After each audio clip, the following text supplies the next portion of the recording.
Why is this, in my opinion, going to be a game changer? Welcome to Compai's Expat channel. I'm Compai. I am Sosua's voice of reason. As you can see, I'm in a new studio. That's why I haven't been doing videos for the last week and a half, 2 weeks, because I've been real busy moving my studio. And guys, I got a lot of good things coming. I am almost done. I appreciate all the emails, people asking, hey, John, what's going on? Are you stopping?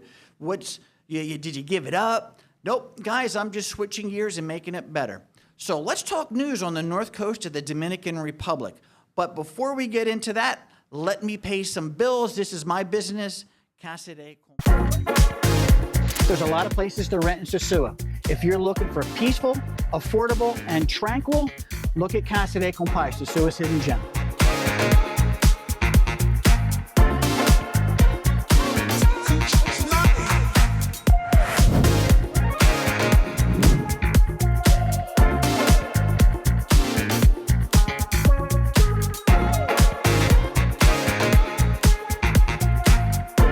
When you're ready to reserve at Casa De Compai, my contact information is in the description down below.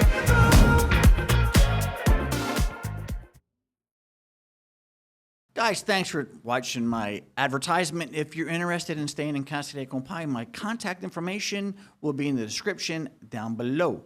So guys, what's going on? The new Amber Coast Road has finally made some progress. Now, I want to put things in the proper context here, because everybody's super excited about this, you know, as they should be. It's going to work in tandem with what they're trying to do in Playa Bergantin. It's great for the North Coast, but I want everybody to look at this with a little bit of history, with some realism behind it. Guys, let me just go down memory lane like I love doing. They started talking about this 5 years ago. So it took 5 years until last week before they actually had the contract signed to actually start working. So this is nothing new. So let's just think about this. It took 2.5 years roughly to do the bridge in Cangrejo. It took, 6 years to do the sidewalks in Sosúa. Let's talk the tourist road that goes over the mountain going to Santiago, from Montejano to Santiago. It took, 8 years? If I'm off, somebody put the correct date in the comments down below, but I believe it took around 8 years for them to widen the road, pave the road, put in embankment fortification, and put gullies down the side for draining. That took 8 years. It's going to be a long time before this road is done. So why am I saying that? Why is that a big deal? Because I want to make sure if you're coming down here to the Dominican Republic to buy, do not buy on what you're hearing about future projects. You have to buy based on what you see when you're shopping. When you're looking at your condo or that villa, that needs to be what you're buying on, solely that. When these real estate agents and when these YouTubers say, hey, it's going to get better, your property is going to go up in value because they're doing this project and that project. Guys, keep it realistic. Projects have a way of dying on the drawing board here. Projects have a way of not getting started. Projects have a way of not getting finished. Projects have a way of not getting done correctly. This is the Caribbean. It's a different way of doing business down here. Things have a way of flaming out. It doesn't matter if it's a government project, a condo complex, a small gated community. It's normal for things not to get done. That's what I want to avoid, is somebody making that decision to spend good, hard-earned money based on future expectations. Never do that down here, guys. That's just one of the things you just don't do. I've seen more things not get finished than get finished. You always have to look at the track record, whether it's a developer, whether it's a gated community, or in a condo complex, have things been maintained? That's the big thing, because there's just too many people down here who don't have the the history of being on the island. You cannot know how things work if you've been down here less than, I say, 5 years. I honestly believe it takes a good 5 years for you to really understand how things work down here, to get a knowledge of the ins and the outs and the expectations, and because it's real easy to hear this kind of news and get all excited about it. Yeah, it's going to be great. My property's going to go up in value.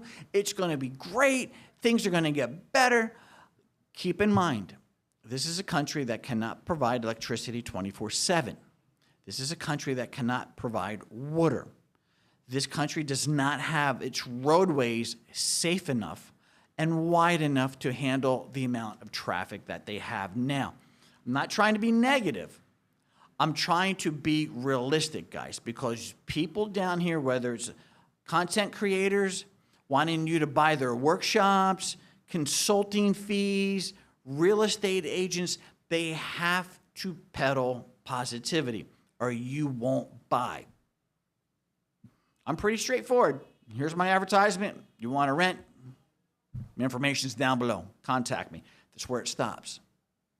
I've seen too many good people lose their money because they weren't happy, because they listened to somebody who told them they'd get a return and that return didn't happen, or things were going to get better. The government was doing this. You got to take everything with a grain of salt. I've seen it way too many times. Things just don't get done. Okay, so with that being said, what's going to be, if they get this done, why is this, in my opinion, going to be a game changer? Our biggest hindrance on the north coast of the Dominican Republic is that airport in Puerto Plata. That's what's crushing us. If we had more flights come in here, we would be much, much busier. The fees and the taxes for Puerto Plata Airport are the most expensive in the whole Caribbean. The whole Caribbean. I hear a bunch of different reasons why. I honestly can't say what the truth is. I wish I knew. But there's a reason those fees are so high. And I think, my personal opinion, I think people have a vested interest in keeping that airport low so they can make money on other parts of the island. That's just my personal opinion. If we can work around that airport with the new highway and get from Santiago to Sosúa in a half an hour like they're saying, it just opens up Santiago Airport. It will put realistic pressure on Puerto Plata Airport to lower their fees and lower their prices. And maybe we could have some honest competition in the airports here. Maybe. Wouldn't that be nice? Maybe some more carriers will come in. Maybe things will just get a little cheaper. And the other thing nobody's talking about, it will affect the taxis. Because taxis want 100 American one way. Come on, guys. We all know what the taxis here are like. No disrespect to the taxi drivers, but you guys had a monopoly for a long time, and you're doing a real good job of keeping Uber out. We all know why. We all know what happens when you catch an Uber in town. It's not pretty. Understand it's your livelihood, but things change in the world. I have to adjust my business to things that change. Everybody has to do the same. So just those two reasons alone, the airport and the taxi fees, will be the instant winner for that new road. I hope it happens. I hope it gets done in record time. How long do I think it's going to take? I think it's going to take a long time. I might have sold my business by the time that road is done. Because it's just, how do you make tunnels through a mountain quickly? You don't, you know. So we're looking, what, 6, 8 years for this to get done? That's why I say, if you're going to come down here, you're going to buy, do not base your purchase on future expectations. So guys, with that being said, I appreciate everybody watching. How about give me a like, a comment, subscribe, and guys, always remember, keep personal private and private personal. Peace out.